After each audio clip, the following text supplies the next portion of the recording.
말씀과 22장 내용을 통해서 내가 속히 오리라 행한 대로 갚아주리라 라는 제목 가지고 이제 하나님의 말씀을 올해 마지막 주일 오전 예배 설교를 하도록 하겠습니다. 우리가 연말이면 이제 TV를 보시면 연예계 시상식이 있습니다. 좀 전에도 봤죠. 올해의 작품이 뭔지, 올해의 최고 배우가 누구인지 이제 시상을 하게 되는데, 한 해의 끝자락에서 수고했던 모든 것에 대해서 인정받고 상을 받는다는 것은 대단한 영광이라고 생각합니다. 근데 올해도 수상을 하면서, 과거도 그랬지만 올해도 수상하면서 하나님께 모든 영광을 올려드리는 배우가 있다는 것이 너무나 감사하고 너무나 행복했습니다. 요즘 기독교의 이미지가 그렇게 좋지 않습니다. 교회와 크리스찬의 이미지가 이미 땅에 많이 떨어졌다는 것을 알게 되지만, 이것은 하나님이 때문이 아니라 하나님을 믿는 사람들 때문입니다.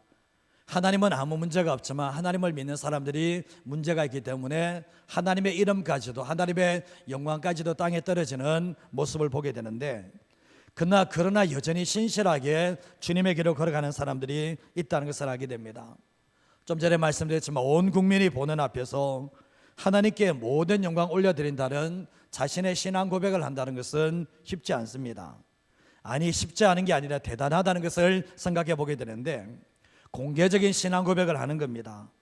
근데 공개적인 신앙 고백을 하면 더 떳떳하게, 더 하나님 앞에 올바르게, 사람에게 올바르게 서야 간다는 부담감이 있지만, 그럼에도 불구하고 이렇게 정말 그 자리에서 이렇게 말한다는 것은 주님 앞에서 자기의 신앙이 준비되지 않은 사람이 이런 말은 할 수 없다는 것을 너무나 잘 알게 됩니다.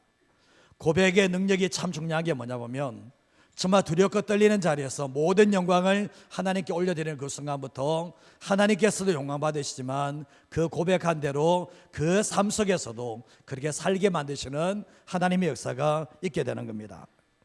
우리 인생의 삶 속에도 마찬가지지 않습니까? 우리가 직장에서 승진을 할 수가 있습니다. 다른 사람의 칭찬을 받을 수 있습니다. 그 순간에 보면 우리는 하나님께 모든 영광을 올려드립니다. 그런 고백하는 사람이 별로 없어요, 사실은. 그렇지 않습니까? 별로 없을 때가 많이 있잖아요. 그러나 우리가 이 인생 가운데서 순간순간마다 모든 것을 하나님께 영광 올려드리는 삶을 살아갈 때, 마지막 주님 앞에 섰을 때 내 모든 삶 자체가 하나님의 영광 함을 위해서 살았다고 고백할 수 있는 하나님의 사람이 되게 하실 줄 믿습니다. 저는 우리 성도님들이 주님 앞에 섰을 때 잘했다 칭찬받기를 원합니다. 정말 그 모습을, 제가 그 광경을 볼 수 있다면 저에게는 더할 나위 없다라는 생각들을 이 설교를 준비하면서 생각을 하게 되었습니다. 지난번에 이제 비전 특별 새벽 기도회를 12월 달을 하게 되었는데 12일 동안 했습니다. 주제가 거룩한 몸부림, 하나님의 비밀 변개라는 주제를 가지고 말씀을 전하게 되었는데, 에스더 말씀을 통해서 하나님 없는 세상에서 하나님과 함께 삶을 살아간다는 게 얼마나 힘든지, 하나님을 인정하지 않는 그 땅에서, 왕도 하나님을 인정하지 않는 그곳에서 하나님과 함께 삶을 살아가기 위해서는 거룩한 몸부림을 치지 않으면 안 된다는 것을 보게 되었습니다. 우리의 삶도 마찬가지지 않습니까? 죄악된 세상 속에서 하나님의 자녀답게, 죄악된 세상 속에서 그리스도인으로 살아남는다는 것이 쉽지 않다는 것을 알게 됩니다. 과거에 비해서 상황이 너무나 좋아졌습니다. 과거에 비해서 상황이 너무나 편안해지게 되었는데, 이제는 예수님 믿는 것 때문에 별 어려움이 없습니다. 초창기 한국교회는 예수 믿는 것 때문에 너무나 고난이 많았지만, 주님을 놓쳐버리지 않음을 통해서 신앙의 유산을, 정말 세계 기독교 역사 속에서 전후무한 정말 이 교회가 한국교회라는 것을 알게 되는데, 지금은 고난이 사라지다 보니까 점점 나태해지고 게을러지고 적당히 타협할 수 있는 시대가 열렸다는 것 또한 알게 됩니다. 이 시대 속에서 우리 거룩한 몸부림을 치지 않으면 하나님의 영광을 위해 살아가는 게 아니라 나의 영광을 취해서, 나의 영광을 취하기 위해서 살아가는 인생이 될 수밖에 없다는 것 또한 우리는 너무나 잘 알고 있습니다. 제가 지난번에 이제 2년 전인가 요한계시록 전체를 설교했던 적이 있습니다.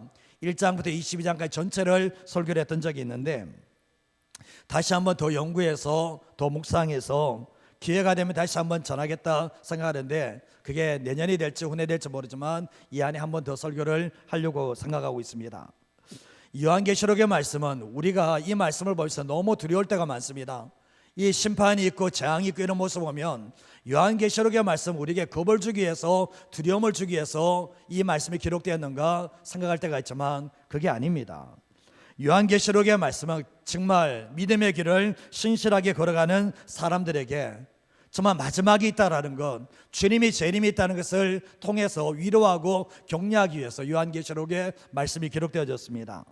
근데 다시 오실 주님에 대한 소망을 갖게 하기 위해서 기록되어져 있는데, 물론 세상 끝날 날이 일어날 일에 대해서도 요한계시록은 말씀을 하고 있는데, 그렇기 때문에 마지막 시대를 우리가 잘 준비해야만 합니다. 근데 우리가 아무런 준비 없이 마지막 시대를 맞이해서는 안 된다는 거죠. 죽음 또한 우리가 아무런 정말 대책 없이, 준비 없이 죽음을 맞이해서는 안 되는 것처럼 마지막 시대 또한 주님 앞에 준비된, 영혼이 깨어있는 상태에서 주님의 재림을 맞아들여야 된다는 거죠. 사도 요한이 로마의 극심한 박해 가운데서 정말 이렇게 기독교인이 너무나 힘들고 핍박과 궁핍 속에 살고 있는 그리스도인에서 사도 요한이 요한계시록을 기록하게 되었는데, 여전히 사도 요한과 같이 신실하게 주님에게 이르러가는 사람들은 그 고난 속에서도 하나님의 음성을 듣고 믿음의 눈을 들어서 하나님의 통치하심을 바라보면서 살았던 사람들이 많았다는 것을 알게 됩니다. 오늘 2장과 3장 말씀에는 소아시아 7교회에 보내는 편지가 담겨져 있는데, 칭찬만 들은 서문학 교회, 빌라델비아 교회가 있는가 하면 책망만 들었던 사대교회와 또한 정말 라오디게아 교회가 있습니다. 신앙생활 할 때도 마찬가지거든요. 어떤 사람은 칭찬만 듣는 사람이 있는데 완벽해서 칭찬만 듣는 게 아니라 그러나 세상의 한복판 속에서 주님 바라보며 주님의 주인 되심을 인정하며 살아가는 사람들은 조금 부족하다 할지라도 주님은 칭찬만 해주십니다. 그러나 세상 속에 살아가면서 주님의 주인 되심을 인정하지 못하고 세상과 적당하게 타협하며 삶을 살아가는 사람들은 결국은 주님께서 책망만 당하는 일들도 있다는 것을 말씀을 통해서 보게 돼요. 근데 오늘 이 본문의 말씀, 서문학 교회는 칭찬만 들은 교회였다는 것을 알게 되면서 또 마지막 구절에 보면 예수님께서 내가 속히 오겠다라고 말씀하며 주님께서 상을 베풀 사람이 있다라고 말씀을 하고 계시는 거거든요. 자, 오늘 말씀드린 첫 번째로 하시는 게 뭔가 같이 한번 읽어보도록 하겠습니다. 예수님의 변함없는 약속은 내가 속히 오겠다는 것입니다. 내가 속히 오겠다. 구약 성경 말씀에 보면 창세기 3장 말씀부터 시작해서 이 말라기까지 보면 예수님을 보내시겠다는 말씀이 이 구약의 전체에 나와져 있습니다. 구약서 전체에 메시아 구원자 예수님을 보내시겠다라고 말씀하셨는데, 신약시대 예수님께서 이 땅에 오시고 난 이후부터 요한계시록의 말씀까지는 뭡니까? 예수님께서 다시 오시겠다, 속히 오시겠다라고 분명히 말씀을 하고 계시는 거예요. 요한복음 14장 1절에 3절 말씀해 보시면 너희는 마음에 근심하지 말라. 하나님을 믿으니 또 나를 믿으라. 내 아버지 집에 갈 곳이 많도다. 그렇지 아니하면 너희에게 일렀으리라. 내가 너희를 위하여 거처를 예비하러 가노니 가서 너희를 위하여 거처를 예비하면 내가 다시 와서 너희를 내게로 영접하여 나 있는 곳에 너희도 있게 하리라고 말씀을 하셨습니다. 예수님은 이 땅에 계시는 동안에 자신의 죽음을 예고하셨습니다. 왜 그러시냐 보면 살려고 오신 게 아니니까. 예수님은 이 땅에 계시는 동안 사역을 하면서 자신의 죽음을 예고하셨는데, 죽음을 예고하고 난 뒤에 다시 부활에 대해서 말씀을 하셨습니다. 근데 예수님께서 죽는다 그러니까 제자들의 마음에 근심이 가득 차게 되었는데 1절 말씀에 보면 너희는 마음에 근심하지 말라. 하나님을 믿으니 또 나를 믿으라고 말씀하셨습니다. 예수님은 십자가의 죽음만 이야기한 게 아니라 부활에 대해서 말씀을 하셨는데 제자들은 부활이 귀에 안 들리는 거예요. 예수님이 십자가에 죽으신다는 그 얘기만 들리는 거예요. 근데 예수님께 자신의 인생을 걸었고 자신의 모든 미래를 걸고 예수님을 따라왔는데 이분이 죽는다는 거예요. 그러니까 앞이 캄캄한 거예요. 우리가 어떻게 삶을 살아가야 되게 앞에 캄캄한 가운데서 마음에 두려움이 차게 되었고 근심하게 되었을 때 주님이 하시는 말씀은 마음에 근심하지 마라. 하나님을 믿으니 또 나를 믿으라. 그리고 주님이 하시는 말씀이 내가 너희를 위하여 거처를 준비하러 간다. 쉽게 하면 천국을 준비하러 간다라고 이야기하면 쉽겠죠. 그러고 난 주님이 하시는 말씀이 이 천국을 준비하게 되게 되면 3절 말씀에 내가 너희를 내게로 영접하여서 나 있는 곳에 너희도 함께 있게 해주겠다라고 주님이 약속을 하고 있는 거예요.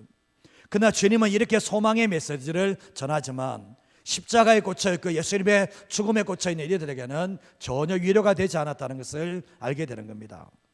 사도행전 1장 10절에서 11절 말씀에도 보면 예수님께서 올라가실 때, 하늘로 올라가실 때 제자들이 자세히 하늘을 쳐다보고 있습니다. 근데 흰옷 입은 두 사람 천사가 그들 곁에 서서 뭐라고 얘기하나 보면, 갈릴리 사람들아 어찌하여 서서 하늘을 쳐다보느냐, 너희 가운데서 하늘로 올려진 이 예수는 하늘로 가심을 본 그대로 오시리라고 말씀을 합니다. 근데 결국 뭡니까? 예수님께서 이 하늘에 올라가시니까 제자들의 마음속에는 뭡니까? 이제 영원한 이별이라 생각하고요, 다시 돌아온다고 생각하지 않았을 때 그 마음을 정확하게 알고 주님은 천사를 통해서 뭐라고 하십니까? 어찌하여 서서 하늘을 쳐다보냐는 거예요. 그러면서 너희 가운데 하늘을 올려신 예수가 그 시에 다시 하늘에서 다시 오시겠다라고 주님이 말씀을 하셨던 거예요. 근데 요한계시록 1장 7절 말씀에도 보면, 볼지어다 그가 구름을 타고 오시리라, 각 사람의 눈이 그를 보겠고 그를 찌른 자들도 볼 것이요 땅에 있는 모든 족속이 그로 말미암아 애곡하리니 그러하리라. 아멘. 뭐라고 합니까? 요한계시록에도 똑같이 말씀하잖아요. 볼지어다 그가 뭘 타고요? 구름을 타고 오시리라. 누가 봅니까? 각 사람의 눈이 그를 보겠고 그를 찌른 자도 보게 될 것이고 땅에 있는 모든 족속이 그로 말미암아 뭐죠? 애곡하는 일들이 있을 거라고 말씀합니다. 왜 애곡을 하죠?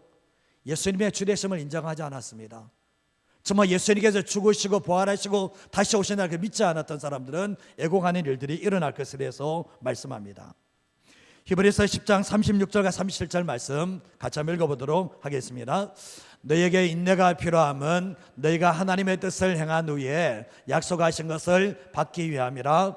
잠시 잠깐 후면 오실 이가 오시리니 지체하지 아니하시리라. 우리가 인내가 필요한 게 뭐냐 보면 하나님의 뜻을 행한 후에 약속하신 것을 받는데 잠시 잠깐 후면 오실 이가 오신다는 거예요. 그 오실 이가 바로 예수님을 얘기하는 거잖아요. 지체하지 않고 오시겠다라고 말씀을 합니다. 요한계시록 3장 11절 말씀에 빌라델비아 교회에 주님이 이렇게 말씀합니다. 내가 속히 오리니, 내가 가진 것을 굳게 잡아 아무도 내 멸관을 빼앗지 못하게 하라고 하면서 빌라델비아 교회에 약속하시는 게 뭐냐 보면 내가 속히 오겠다, 내가 속히 오겠다라고 주님이 약속을 하고 계시는 거예요. 근데 요한계시록 우리가 22장 말씀에 보면 7절 말씀에도 내가 속히 오리니 이 두루마리의 예언의 말씀을 지키는 자가 복이 있다라고 말씀하는데, 예수님이 속히 있다고 왔는데 누가 복이 있는가? 하나님의 말씀에 순종하는 사람이 복이 있다라고 말씀하는 거예요. 하나님의 말씀을 많이 아는 게 자랑이 될 수 있습니다. 그러나 하나님의 말씀을 많이 아는 것 많이 알지만 순종하지 않으면 그것은 모래 위에 집을 쌓는 거예요. 우리가 마태복음 7장 말씀에도 보면 모래 위에 지은 집과 반석에 지은 집을 짓게 되는데, 똑같이 하나님의 말씀을 듣지만 똑같이 하나님의 말씀을 듣게 되지만 순종하는 사람들은 반석이 짓지만 순종하지 않은 사람은 모래 위에 짓는다라고 분명히 말씀을 하고 있는 거예요. 근데 결국은 뭡니까? 예언의 말씀을 지키는 자가 복이 있다라고 말씀하시며, 그리고 또한 12절 말씀에도 보면 보라 내가 속히 오리니 내가 줄 상이 내게서 각 사람에게 그가 행한 대로 갚아주게. 또다시 말씀하는 게 보라 내가 속히 오겠다 말씀합니다.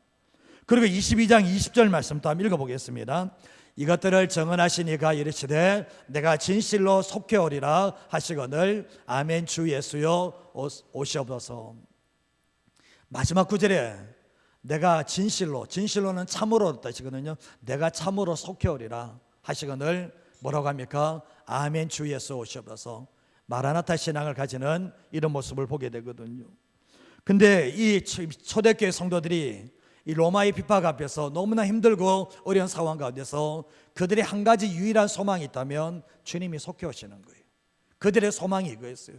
우리 한국교회가 힘들고 어려운 상황 가운데, 복음 때문에 힘들고 어려운 상황 가운데서 한국교회가 정말 한 가지 소망이 있었다면 주님이 속히 오는 거예요. 그거 하나 바라보고 신앙생활을 하게 되었거든요. 그런데 어느 순간에 너무나 편해졌어요. 너무 편해졌어요. 저는 제가 절대로 이해 못하는 한 사람이 있습니다. 예배시가 좋은 사람들. 저는 죽었다 해도 이해를 못합니다. 죽었다 해도 이해 못합니다. 저는 한국교회 초창기 때 그런 분 그게 없었어요. 근데 결국은 뭐냐 보면 내 영혼이 깨어있는 사람들은 주님의 재림을 기다려요. 주님을 만나는 시간을 사모하게 되어 있어요. 그렇지 않습니까? 근데 오늘 이 본문의 로마의 압제속에 살았던 사람들도 유일한 한 가지 소망이 뭡니까? 정말 주님이 속해 오신다 그 한 가지 소망 가지고 붙들었다는 것을 알게 되는데, 세상과 타협하지 않고 끝까지 사명자의 길을 걸어갈 수 있던 유일한 한 가지는 내가 속해 오겠다는 이 한 가지 약속뿐이었던 겁니다. 우리의 삶을 살아갈 때도 마찬가지입니다. 2000년 동안 예수님이 안 오셨으니까 뭐 오겠나? 예수님 안 오셔도 되지 뭐. 지금이 천국인데 굳이 예수님 오실 필요가 있어? 이런 시대에 살고 있습니다 지금. 그러나 우리가 기억하셔야 될 게 뭐냐 보면, 죽을 날이 임박한 사람들은 마지막을 준비하게 되어 있습니다. 정말 2000년 동안에 신실하게 주님의 길을 간 사람들은 주님이 속해 오신다는 것이 항상 살아있는 말씀으로 다가오게 되었던 거죠. 1000년 동안 주님이 안 오셨으니까 주님 안 오시는 것 같다, 그게 아니라요. 말씀을 볼 때마다 내 당대에 주님이 오시도록, 우리가 당대에 주님이 오시도록 속해 오시기를 기대하는 마음으로 살았던 것이 바로 믿음의 선배들의 모습이었다는 것을 알게 되는 거예요. 우리의 삶을 살아갈 때도 마찬가지입니다. 오늘이 내 인생의 마지막인 것처럼, 내일 예수님이 재림한다 할지라도 아무런 문제 없는 것처럼 살아가야 될 것이 우리의 삶의 모습입니다. 이 땅의 전부인 것처럼 살아가는 사람들은 주님이 속해 오는 것이 두렵습니다. 그러나 정말 주님을 사모하고 주님을 사랑하는 사람들은 주님이 오늘 오셔도 별 문제는 없습니다. 왜냐하면 우리는 주님이 속해 오시길 기다리기 때문에 그렇습니다. 이 연말 되시고 어쩌면 연세가 많아지시는 분들이 계시죠. 연말이 되실 때마다 늘 기억하셔야 될 것은 내 인생의 마지막도 있다, 그리고 인류의 마지막도 있다는 것을 항상 잊어버리지 마시고, 주님이 속해 오시겠다라고 말씀하셨다면 이 말씀을 가슴에 담고 정말 주님 내일 만난다는 그런 자세와 태도로 끝까지 믿음의 길을 걸어가는 저와 여러분 인생 되시기를 주님의 이름으로 축복합니다. 두 번째로 예수님께 뭔가 읽어보겠습니다. 예수님은 각 사람이 행한 대로 상을 주시겠다고 약속하십니다. 각 사람이 행한 대로 상을 주겠다라고 말씀합니다. 우리가 연말에 시상식 보면 모든 사람이 다 상 받는 거 아니잖아요. 모든 사람이 상 다 똑같은 상 받는 것도 아니잖아요. 상이 다 차별이 있잖아요. 어떤 사람들은 신인상이 있고, 어떤 사람은 조연상이 있고, 최우수상이 있고, 대상이 있고, 다 다르잖아요. 각 사람마다 상이 다르고 못 받는 사람들도 있다는 것을 보게 되잖아요. 고린도서 3장 6절에서 8절 말씀해 보면, 나는 심었고 아볼로는 물을 주었으되 오직 하나님께서 자라나게 하셨나니, 그런즉 심는 이나 물 주는 이는 아무것도 아니로되 오직 자라게 하시는 이는 누구뿐이시라고요? 하나님 뿐이시라고요. 그래서 8절 말씀해 보면 심는 이와 물 주는 이는 한 가지이나 각각 자기가 일한 대로 자기의 상을 받게 된다라고 말씀하고 있거든요. 6절 말씀에 심는다, 이거 사도 바울 자신을 얘기하는 거예요. 나는 심었다. 근데 사도의 아볼로는 뭐죠? 물을 주었다라고 말씀하고 있죠. 사도 바울의 사명은 교회에 목회하는 게 아니에요. 정말 여기 와서 복음을 심고 영혼 살리고 교회 짓고 또 옮겨가요. 개척자의 사명하니까 계속 심는 삶을 사는 거예요. 그러면 거기에 남아서 아볼로와 같은 사람이 뭡니까? 하나님의 말씀을 통해서 물을 줍니다. 근데 뭡니까? 자라게 하시는 분은 누구라고요? 하나님밖에 없다는 거죠. 그래서 7절 말씀해 보면 하시는 말씀이 심는 이나 물 주는 이는 아무것도 아니다. 이게 뭐냐 보면 자라게 할 수 있는 능력이 없다라는 거예요. 자라게 하시는 분은 하나님밖에 없기 때문에 심는 사람은 심는 것밖에 못하고 물 주는 것 하지만 자라게 하시는 건 하나님이라고 말씀하시면서 8절 말씀에 하시는 말씀이 심는 이와 물 주는 이는 뭐죠? 한 가지라는 거예요. 그러나 각각 자기가 일한 대로 자기의 상을 받게 된다라고 말씀을 하는 겁니다. 근데 마태복음 10장 40절에서 42절 말씀에도 보면 너희를 영접하는 자는 나를 영접하는 것이고 나를 영접하는 자는 나를 보내신 이를 영접하는 거다. 선지자의 이름으로 선지자를 영접하면 선지자의 상 받고, 의인의 이름으로 의인을 영접하면 의인의 상을 받고, 뒤에 말씀 너무나 중요한데 한번 읽어보겠습니다. 또 누구든지 제자의 이름으로 작은 자 중 하나에게 냉수 한 그릇이라도 주는 자는 내가 진실로 너희에게 이르노니 그 사람이 결단코 상을 잃지 아니하리라 하시니라. 아멘. 온란에 지나면서 냉수라도 한 그릇 대접해 보신 분들, 다른 사람에게 냉수 한 그릇 대접 안 하신 분들이 적지 않습니다. 아무것도 다른 사람에게 대접하지 않고 삶을 사는 사람이 있거든요. 자기 가족 빼는 겁니다. 자기 가족에게 해가다고 손들고 이게 아니고, 가만히 생각해 보면 주님께서 예수님의 제자, 너희를 영접하는 자는 나를 영접하는 거다. 예수님이 나를 영접하고 하나님 아버지를 영접하는 거다. 선지자의 이름으로 선지자를 대접하면 선지자의 상을 받게 되고, 왜 우리가 선교사님 왜 원하죠? 내가 못 가잖아요. 그분이 선교할 수 있도록 섬겨주면 선교상을 우리가 받는 거잖아요. 그리고 42절 말씀해 보면 여기 작은 자는 소자거든요. 소자에게 냉수 한 그릇 대접한 것도 진실로 너에게 참으로 말하는데 결단코 그 사람이 상을 잃지 않는다. 주님은 뭡니까?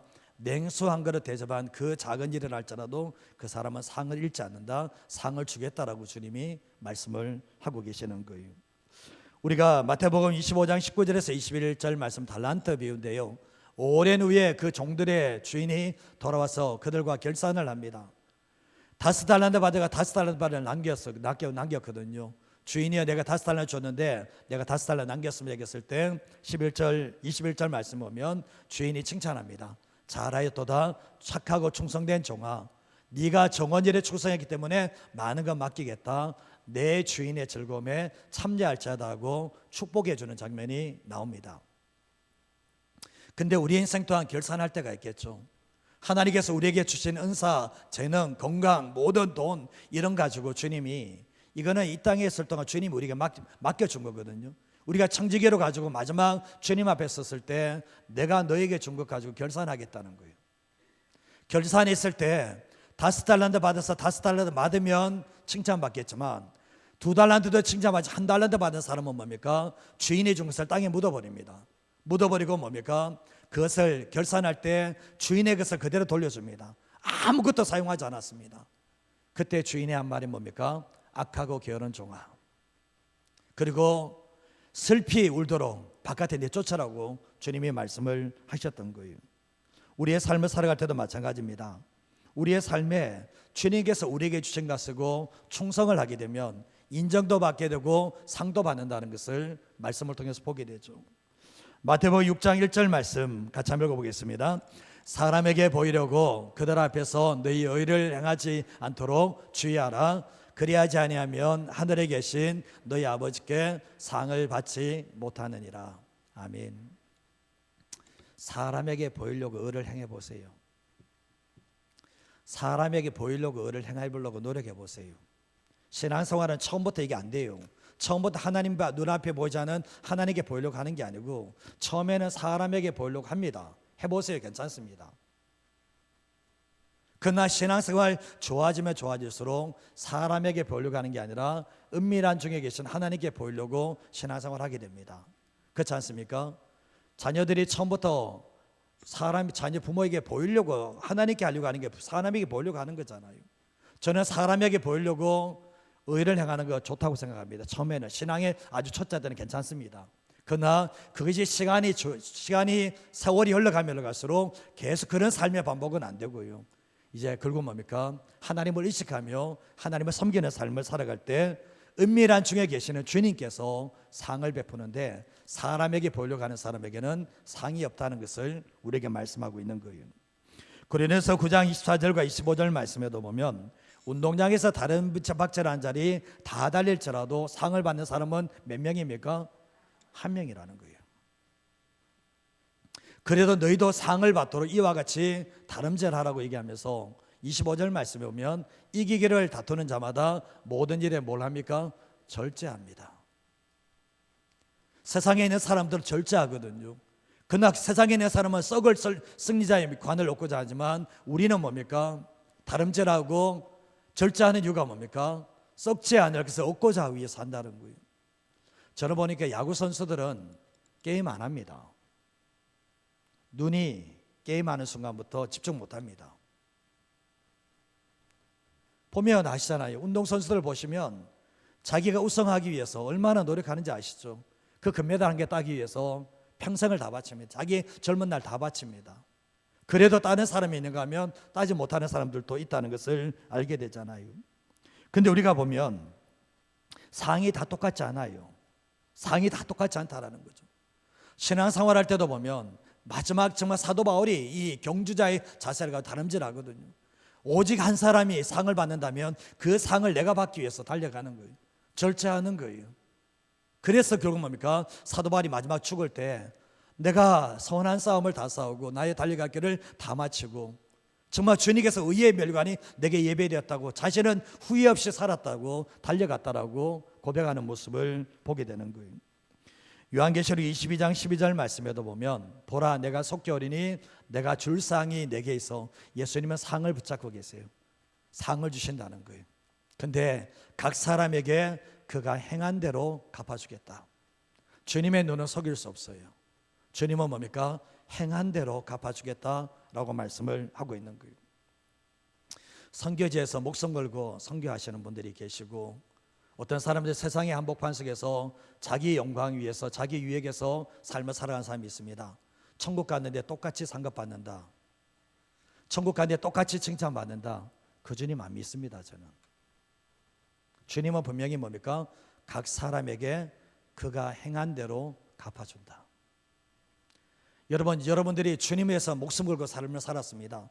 근데 천국 갔는데 저 사람의 칭찬과 나의 칭찬이 똑같다 그러면 어떤 느낌 드시겠습니까?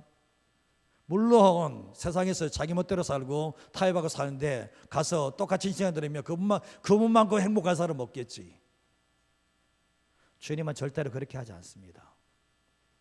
그래서 주님께서 이 땅에서 초대교회에서도 보면 목숨 걸고 주님의 길을 따라가고 자기의 생명 다쳐서 주의 복음의 길을 따라가고 타협하는 사람에게 주님께서 늘 하시는 말씀이 생명의 면류관을 너에게 주겠다. 주님이 약속을 하고 계시거든요.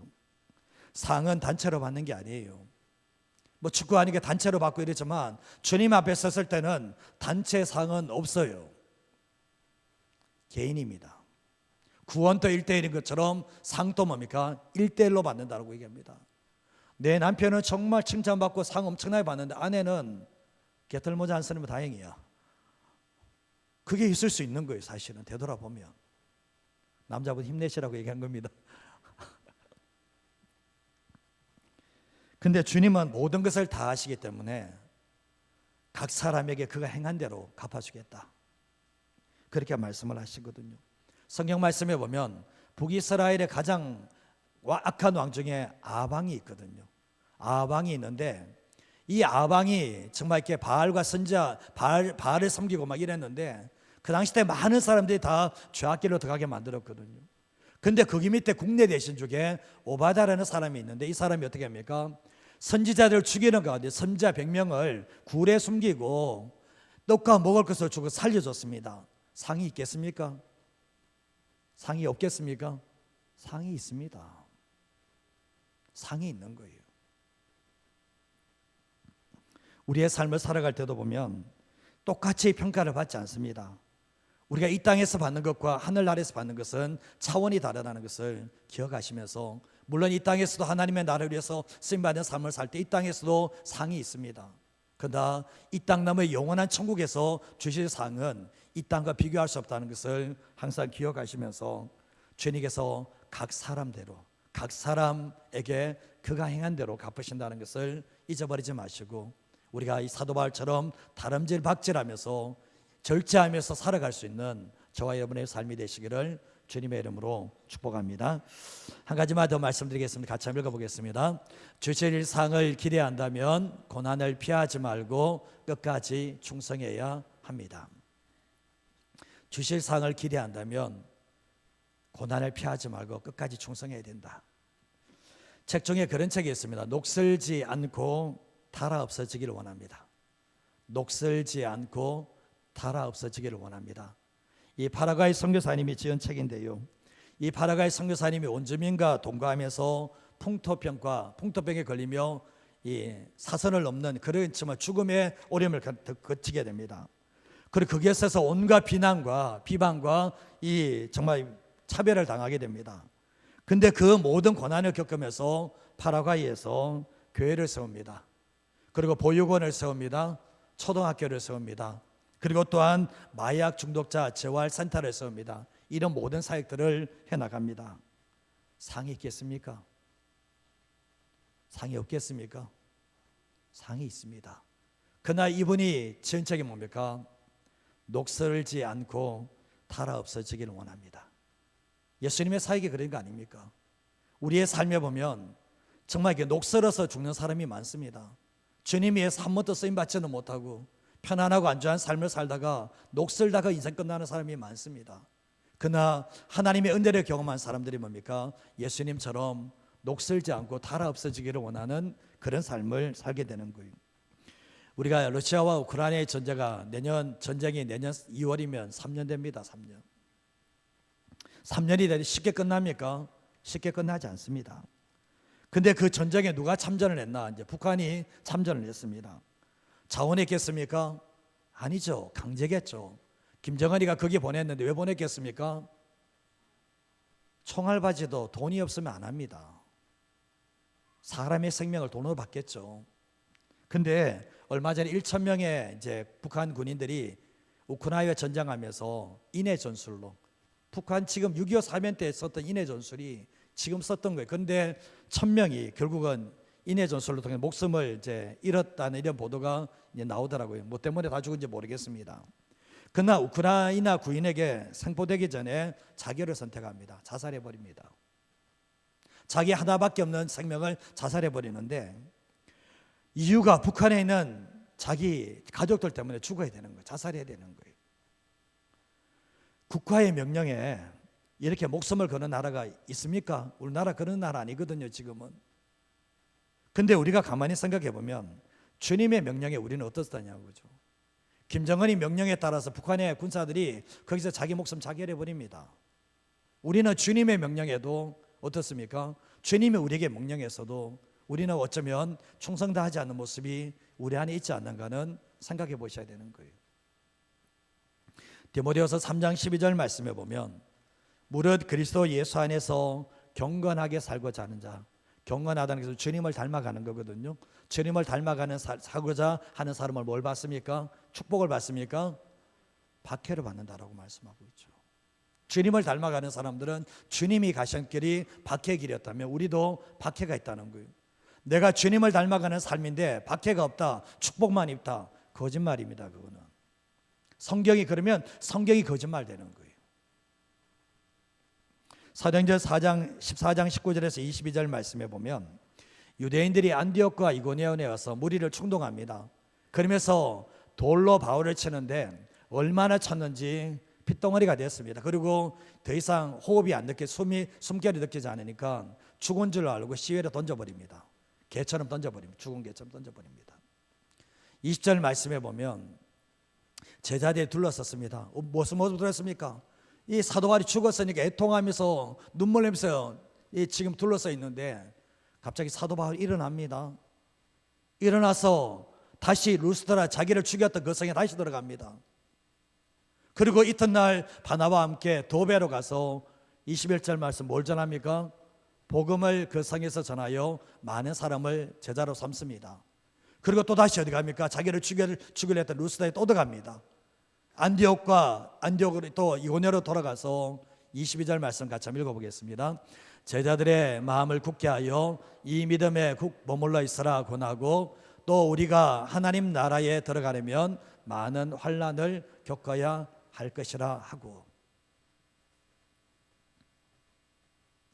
가만히 되돌아보면 돌에 맞아 보신 적이 있습니까? 돌에 한번 맞아 보신 적이 있습니까? 지난번에 한번 얘기했지만 제 목회할 때 신대원 동기는 새총에 맞아서 눈이 실명돼 버렸습니다. 한쪽 눈이 안 보여요. 근데 죽이려고 작당한 사람이 돌 던졌는데 어느 정도인지 아시겠습니까? 그 다음날 이튿날 더베로 가서 복음을 전한다고요? 앞이 보이겠습니까? 사도 바울의 앞이 보이겠어요? 온몸이 정상이겠습니까? 저는 생각할 때 예수님께 미치지 않으면 이렇게 할 수는 없어요. 이렇게 복음을 전하면서 하나님 나라에서 쓰임받는 삶을 삽니다. 그러면서 제자들에게 하는 말이 뭡니까? 마음을 굳게 해라. 그리고 믿음 놓치지 마라. 그러면서 뭐라고 합니까? 우리가 하나님 나라에 들어가려면 많은 뭐죠? 환난을 겪어야 된다. 그렇게 말씀하고 있거든요. 저는 하나님 나라에 들어가지 못할 사람이 많다고 봐요. 예배드리지만 하나님 나라에 못 들어갈 사람들이 적지 않다고 봅니다. 이 기준에서 본다면 편안하게 생각하고 편하게 믿고 구원받았으니 하나님 나라에 들어가. 사도 바울이 어떻게 이런 이야기 합니까? 그런 이야기 안 합니다. 하나님의 나라에 들어가려면 많은 환난을 통과한 사람들이 들어간다. 그렇게 말씀을 하고 있는 거예요. 물론 구원받은 사람이 천국 가는가? 맞죠. 가는 건 맞죠. 그러나 무슨 의미인지 모르지만 신실하게 주님의 길을 걸어가는 사람은, 정말 하나님의 나라를 영광스럽게 입성할 수 있는 사람들은, 많은 환난을 통과한 사람들이 영광스럽게 입성할 수 있음을 우리에게 말씀하고 있는 거예요. 요한계시록 2장 9절에 10절 말씀에 보면 내가 내 환난과 궁핍을 알거니와 실상은 뭐라고요? 내가 부유한 자라는 거예요. 사람들의 판단과 세상의 판단과 주님의 판단은 전혀 달라요. 서머너 교회가 환난이 있고 궁핍이 있습니다. 주님이 하시면 부유한 자라는 거예요. 유대인들이 비방을 하지만 뒤에서 누가 있다고요? 사단이 있다는 것을 이야기하면서 10절 말씀에 보면 장차 받을 고난은 뭐죠? 두려워하지 마라. 마귀가 장차 너희 가운데 몇 사람을 오게 던지는 또 고난이 있을 거다. 10일 동안 환난 받는데 10일은 숫자적인 10일이 아니라 잠시 잠깐에 또다시 고난이 있고 핍박이 있다는 것을 말씀하는데, 주님이 하시는 말씀은 내가 죽도록 또 충성하래요. 그래야면 내가 생명의 관을 주겠다라고 말씀을 합니다. 주님이 정말 매정한 것 같아요. 그러나 주님은 뭡니까? 너희들이 그렇게 삶을 산 것에 대해서 주님이 끝까지 충성하라고, 충성하면 끝까지 충성하라고 주님 말씀하고 있고, 라오디게아 교회가 어떻습니까? 나는 부자라 부족한 것이 없다. 이 세상적인 거거든요. 교회 안에 세상이 들어오면 어떤 사람이 이런 얘기 합니다. 나는 부자다. 나는 부족한 거 없다. 주님이 하시는 말씀, 네가 얼마나 가난한지 모르는구나. 네가 얼마나 헐벗고 가난한지 모르는구나. 주님이 그렇게 말씀을 하셨거든요. 우리가 신앙생활할 때 보면 이 두 교회가, 이 빌라델비아 교회와 스무나 교회가 칭찬받은 게 뭐냐 보면 고난이 없어서 칭찬받은 게 아니에요. 엄청난 고난이 있지만 피하지 않고 끝까지 주님 되심을 따라서 충성했을 때 칭찬을 받는다는 것을 알게 돼요. 요한계시록의 7개 중에 칭찬받은 교회가 스무나, 빌라델비 이 두 교회거든요. 이 교회는 고난이 정말 많았습니다. 죽는 사람들도 막 있었습니다. 그런 가운데서도 결국 뭡니까? 피하지 않고 주님의 길을 걸어가게 되었던 거예요. 요한계시록 3장 10절 말씀을 한번 읽어보겠습니다. 내가 나의 인내의 말씀을 지켰은즉 내가 또한 너를 지켜 시험의 때를 면하게 하리니 이는 장차 온 세상에 임하여 땅에 거하는 자들을 시험할 때라. 주님께서 빌라델비아에 칭찬한 게 뭡니까? 너희들이 인내함으로 통해서 내 말을 지켰다는 거예요. 인내의 말씀에 항상 너희들이 인내하면서 내 말씀을 지켰다, 순종했다는 것을 얘기하거든요. 그런데 주님이 하시는 말씀은 너희가 나의 말씀을 지켰기 때문에 내가 너를 지켜주겠다. 그러면서 하시는 말씀입니까? 온 세상에, 장차 온 세상에 임하여 땅에 가는 정말 그런 고난과 마지막 때에 주님이 하시는 말씀이 내가 시험의 때를 면하게 해주겠다. 주님이 그렇게 말씀을 하고 계시다는 거예요. 마지막 구절입니다. 요한계시록 14장 12절과 13절 말씀 같이 한번 읽어보겠습니다. 성도들의 인내가 여기 있나니 그들은 하나님의 계명과 예수에 대한 믿음을 지키는 자니라. 또 내가 들으니 하늘에서 음성이 나서 이르되 기록하라. 지금 이후로 주 안에서 죽는 자들은 복이 있도다 하시매 성령이 이르시되 그러하다 그들이 수고를 거치고 쉬리니 이는 그들의 행한 일이 따름이라 하시더라. 아멘. 마지막 시대에 성도들의 인내가 필요하대요. 12절 인내가 필요하다고 얘기하면서 결국은 뭡니까? 인내가 필요한 이유가 뭡니까? 하나님의 계명과 예수에 대한 믿음을 지키기 위해서는 뭐가 필요합니까? 인내가 필요한 거예요. 그러면서 13절 말씀에 보면 하늘에서 음성이 들립니다. 기록하라. 지금 이후로 주 안에서 죽는 자들은 복이 있다. 성령이 말씀하십니다. 그들이 그러하다. 그들이 수고를 거치고 쉬리니 이는 그들의 행한 일이 따름이다 라고 말씀하고 있거든요. 주 안에서 죽는 게 뭡니까? 내가 예수 믿고 죽는 겁니까? 그걸 얘기하는 거예요. 그러면 뒤에 그들이 수고를 거치고 쉰다는 말이 이렇게 들어오면 안 되는 거죠. 그 당시 때 보면 주 안에서 죽는다는 게 뭡니까? 끝까지 주님 붙들고 주님의 주인 되심을 인정하고 끝까지 믿음 붙들고 끝까지 충성한 삶을 살았던 사람들이 뭡니까? 주 안에서 죽은 거예요. 예수 믿고 나는데 자기 멋대로 삽니다. 세상과 타협하고 삽니다. 자기의 유익과 자기의 성공을 위해서 삽니다. 이 사람들의 죽음은 주 안이 아니에요. 주 밖에서 죽으셨다고 생각하시면 돼요. 요한계시록 3장 20절 말씀에도 보면 주님께서 너희들이 내가 문을 두드리는데 두드려서 열면 내가 들어가겠다라고 말씀하셨거든요. 라오디게아 교회는 뭡니까? 주님을 밖에 세우던 거예요. 세상적인 가치관 가지고 살아가는 사람들은 주님이 안에 계신 게 아니고 주님이 밖에 계세요. 오늘 말씀도 마찬가지입니까? 고난 가운데서 주님 피하고 정말 고난 가운데 주님 배반하고 부인하는 사람들은 주님 밖에서 죽는 거예요.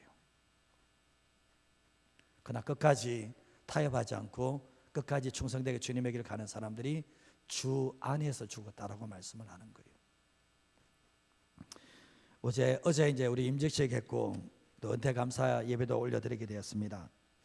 저는 우리 교회도 이제 믿음에 걸출한 영웅이 나올 때가 됐다고 생각합니다.